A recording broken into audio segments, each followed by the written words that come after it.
السلام علیکم ورحمۃ اللہ وبرکاتہ۔ الحمدللہ وحدہ والصلاة والسلام علی من لا نبی بعدہ، اما بعد۔ محترم حضرات،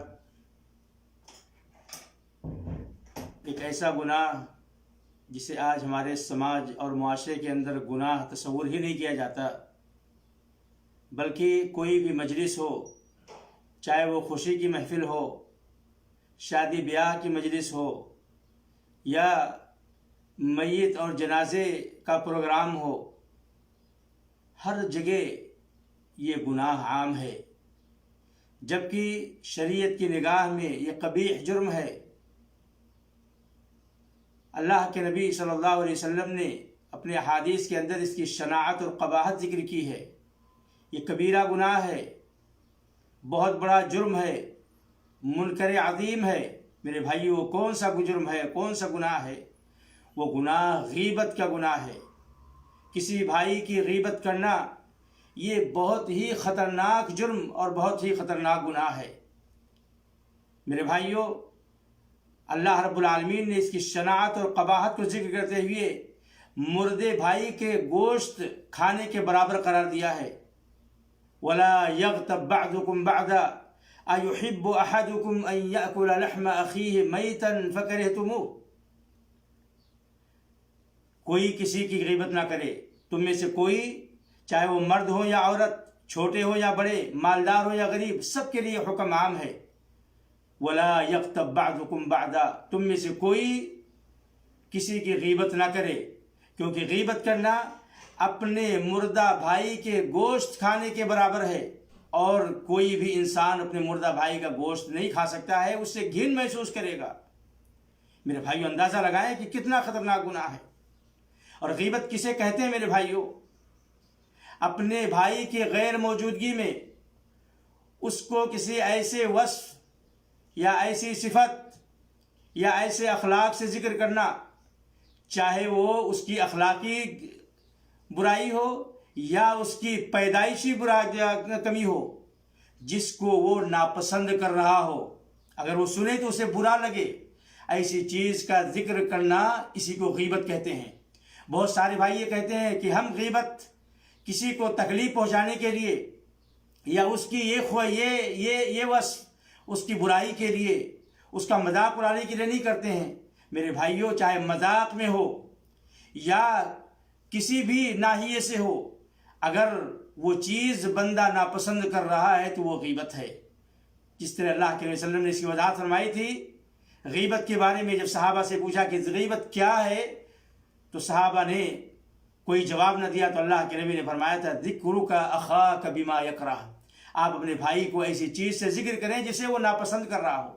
آج ہمارے سماج کے اندر کبھی اشارے اور کنایے میں، کبھی صراحت کے ساتھ، کبھی حرکات و سکنات کے ساتھ، کہ ہر مجلس میں کسی نہ کسی کی برائی کی جاتی ہے۔ اللہ رب العالمین نے تو اسے اتنا خطرناک چیز سے تشبیہ دیا کہ مردہ بھائی کا گوشت مکروہ ناپسندیدہ عمل ہے، لیکن آج ہم نے اسے اپنے مجلس میں محبوب غذا کا نام دیا ہوا ہے۔ جب تک ہم کسی کی عزت و ناموس کی دھجیاں نہ اڑا لیں، ہماری مجلسیں ناتمام ہوتی ہیں، ہمارے اجتماعات ناتمام ہوتے ہیں۔ جب تک کسی کو ننگا نہ کر دیا جائے، جب تک کسی کو بے عزت نہ کر دیا جائے، ہماری مجلسوں کی زینتیں نہیں بنتی ہیں۔ میرے بھائیوں، اللہ کا خوف کھائیں، اللہ سے ڈریں۔ اللہ کے نبی صلی اللہ علیہ وسلم نے معراج کے موقع پر ایک منظر دیکھا تھا۔ یہ منظر غیبت کرنے سے پہلے ہمیں اپنے ذہن و دماغ میں لانا چاہیے۔ اللہ کے نبی کہتے ہیں کہ معراج کے موقع پر میرا گزر ایسی قوم سے ہوا جن کے ناخن تانبے اور پیتل کے ہیں، وہ اپنے چہرے اور سینے کو نوچ رہے ہیں، اسے نوچ رہے ہیں۔ صحابی اللہ کے نبی فرماتے ہیں جبریل سے، اے جبریل، یہ کون لوگ ہیں؟ کہا، اے اللہ کے نبی صلی اللہ علیہ وسلم، یہ وہ لوگ ہیں جو اپنے بھائیوں کی غیبت کیا کرتے ہیں، اپنے بھائیوں کی غیبت کیا کرتے ہیں، یہ ان کا انجام ہے۔ میرے بھائیوں، اللہ کے نبی صلی اللہ علیہ وسلم نے اس معراج کے موقع پر یہ منظر دیکھا تھا۔ ایسے میرے بھائیوں، اللہ کے نبی صلی اللہ علیہ وسلم کے بعض صحابہ جابر بن عبداللہ رضی اللہ تعالیٰ عنہ کہتے ہیں کہ ایک دن ہم اللہ کے نبی صلی اللہ علیہ وسلم کے ساتھ بیٹھے ہوئے تھے، اچانک مدینہ کے اندر ایک بدبودار بدبودار ہوا چلتی ہے۔ اللہ کے نبی پوچھتے ہیں کہ تمہیں معلوم ما ہذی ریح، تمہیں معلوم ہے کہ یہ بدبو کس چیز کی ہے؟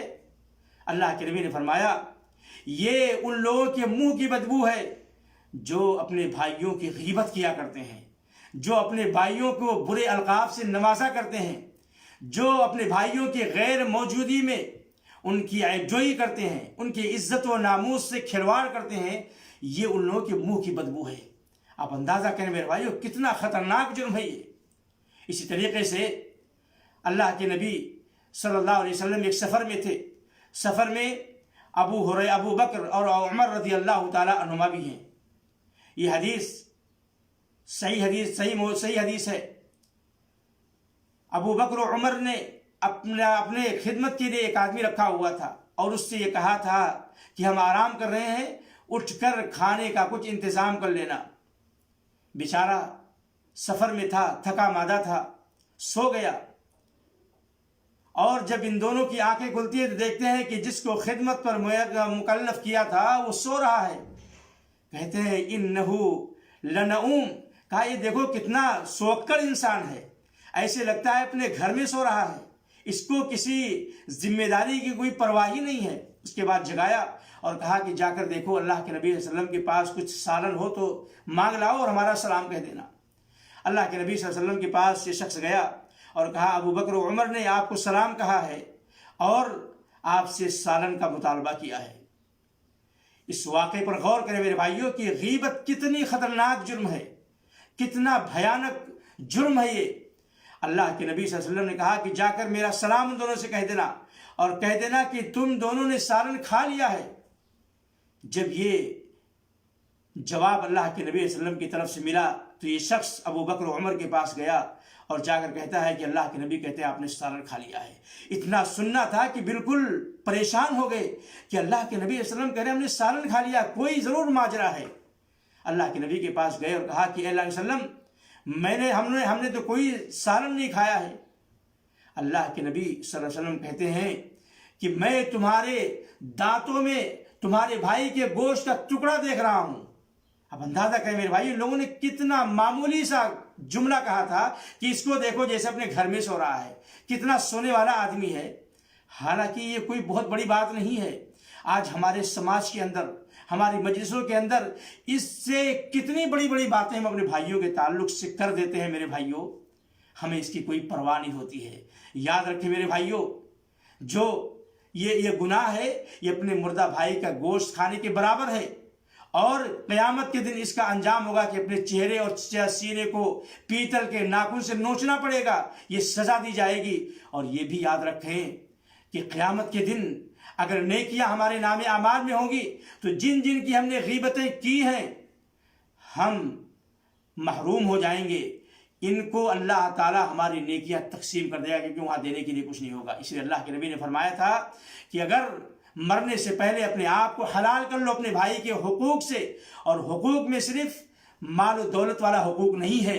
اگر کسی کو ہم نے ٹھیس پہنچایا ہے، کسی کو ایذا ہم نے پہنچائی ہے، کسی کی غیبت کی ہے، کسی کی چغلی کی ہے، تو دنیا میں ہی مرنے سے پہلے جا کر اس سے معافی مانگ لیں۔ اور اگر یہ اندیشہ ہو کہ معافی مانگنے سے، بتلانے سے وبال بڑھ سکتا ہے، فتنہ کا اندیشہ ہے، تو جہاں جہاں ہم نے اس کی برائیاں بیان کی ہے، غیبتیں کی ہیں، اس کی تعریف کی جائے، اس کے حق میں دعائیں کی جائے، اس کی بڑائی اور اس کی حمد اور مدح سرائی کی جائے، یہ اسلامی تعلیمات ہیں۔ اور میرے بھائیوں اس کی وجہ کیا ہے؟ اس کی وجہ اہل علم کہتے ہیں کہ یہ حسد کی وجہ سے انسان غیبت کرتا ہے، یا تو اپنے بھائی کو غیبہ اپنے سے کمتر اور گھٹیا سمجھنے کی وجہ سے اس کی غیبت کرتا ہے، یا اپنے رفقائے سو جو برے لوگ ہیں، بری صحبتوں کی وجہ سے ان کی چاپلوسی کرنے کے لیے، ان کی قربت حاصل کرنے کے لیے، ان کو ہنسانے کے لیے، ان کا دل بہلانے کے لیے، ان کو خوش کرنے کے لیے ایسی انسان حرکتیں کرتا ہے۔ لیکن یاد رکھیں کہ ہمارے ساری حرکتوں کو، ہمارے سارے اعمال اور افعال کو، چاہے ہم زبان کے ذریعے سے بولیں، چاہے اشارے اور کنائے میں اس کا استعمال کریں، یاد رکھیں میرے بھائیوں یہ اللہ کے ہاں ہم کو جھیلنا پڑے گا، اور یہ نوٹ کیا جا رہا ہے۔ اور اللہ کے نبی صلی اللہ علیہ وسلم کی بیوی عائشہ رضی اللہ تعالی عنہا کی وہ حدیث یاد کریں، ہماری مائیں اور بہنیں اور اسلامی خواتین اور سارے مسلمانان اسلام اس بات کو دھیان دے. عائشہ رضی اللہ تعالی عنہا نے حضرت صفیہ کے بارے میں کہا تھا حسبک من صفیہ تعنی قصیرہ، یعنی اللہ کے نبی سے کہا کہ کیا صفیہ کے پیچھے آپ پڑے رہتے ہیں، وہ اتنی ناٹی ہے. اللہ کے نبی کا چہرہ بدل گیا، غصے میں آ گئے اور کہا کہ اے عائشہ تم نے ایسی گندی بات کہہ دی ہے، اتنی بری بات کہہ دی ہے کہ اگر اس بات کو سمندر کے پانی میں ملا دیا جائے تو سمندر کا پانی گندا ہو جائے، اس کا رنگ بدل جائے، اس کا مزہ بدل جائے. اللہ کے نبی صلی اللہ علیہ وسلم غصہ ہوئے اس بات کو سن کر. ایسے ہی عائشہ رضی اللہ تعالیٰ عنہ کہتی ہیں کہ ایک ناٹی عورت اللہ کے نبی کے پاس آئی. جانے کے بعد انہوں نے اللہ کے نبی سے کہا کہ یہ بڑی چھوٹی عورت ہے، بڑی ناٹی عورت ہے. اللہ کے نبی نے کہا کہ اے عائشہ تم نے غیبت کیا ہے. کہتے ہیں کہ اللہ علیہ وسلم میں نے تو وہی بات کی جو اس کے اندر ہے. اللہ کے وسلم نے یہی بات کہی تھی غیبت کے موقع پر کہ اپنے بھائی کا ذکر ایسے وصف کے ساتھ کرنا جو اس کے اندر موجود ہو، اور اگر موجود نہ ہو تو یہ الزام ہے، بہتان ہے. اس لیے میرے بھائیوں اس گناہ کبیر سے اس محرم امر سے ہمیں اپنی مجلسوں کو پاک کرنا چاہیے. ہمیں اس کے سنگین اور خطرناک انجام سے آگاہ رہتے ہوئے اس سے بچنے کی ہر ممکن کوشش کرنی چاہیے. اللہ سے دعا ہے کہ اللہ تعالی ہماری مجلسوں کو اس برے گناہ سے پاک رہنے کی توفیق عطا فرما. ہمیں اللہ تعالیٰ غیبت سے توبہ کرنے کی توفیق عطا فرما. الہ العالمین ہماری مجلسوں کو دین کی مجلس بنا، اچھی مجلس بنا، اور نصیحت اور خیر خواہی کا مجلس بنا، فضیحت اور کسی کی عزت و آبرو کو نیلام کرنے کی مجلس نہ بنا. اے اللہ تو ہماری دعاؤں کو سننے والا ہے، قبول کرنے والا ہے. وآخر دعوانا الحمدللہ رب العالمین وصلی اللہ علی نبینا محمد وعلی آلہ وصحبہ اجمعین. والسلام علیکم ورحمۃ اللہ وبرکاتہ.